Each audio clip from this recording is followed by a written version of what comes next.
Pemkot targetkan seluruh desa atau negeri di Ambon jadi desa mandiri awal 2024.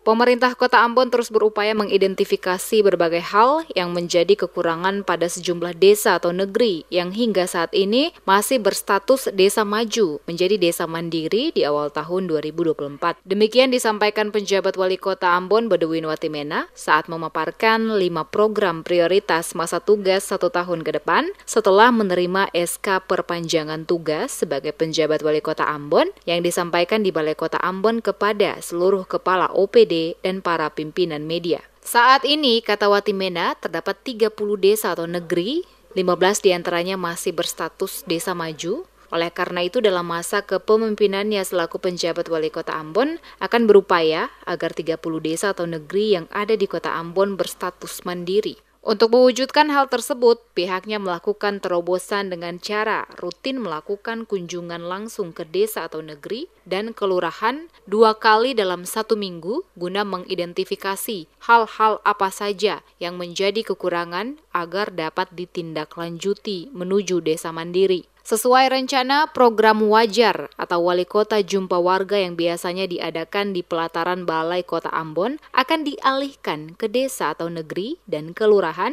guna mengoptimalkan pencapaian tugas dan tanggung jawab aparatur pada tingkat desa atau negeri dan kelurahan. Dengan demikian, maka diharapkan dalam penilaian di akhir tahun atau awal tahun depan, semua desa atau negeri dalam wilayah Kota Ambon telah berstatus desa mandiri. 15 itu sudah ada pada status desa mandiri. 15 masih ada dalam desa maju, ya, dari indeks desa membangun. Nah, pemerintah kota ingin supaya 1 tahun ke depan ini semua desa negeri di Kota Ambon akan meningkat statusnya dari maju ke mandiri.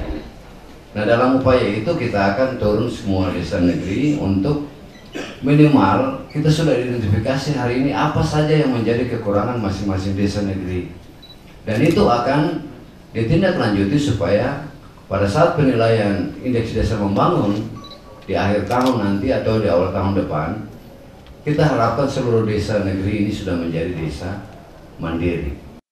Kunjungan ke desa atau negeri dan kelurahan, kata Watimena, menjadi salah satu indikator dari kebijakan prioritas pertama yang diusungnya, yakni penguatan koordinasi dan konsolidasi dengan pemerintah negeri atau desa dan kelurahan.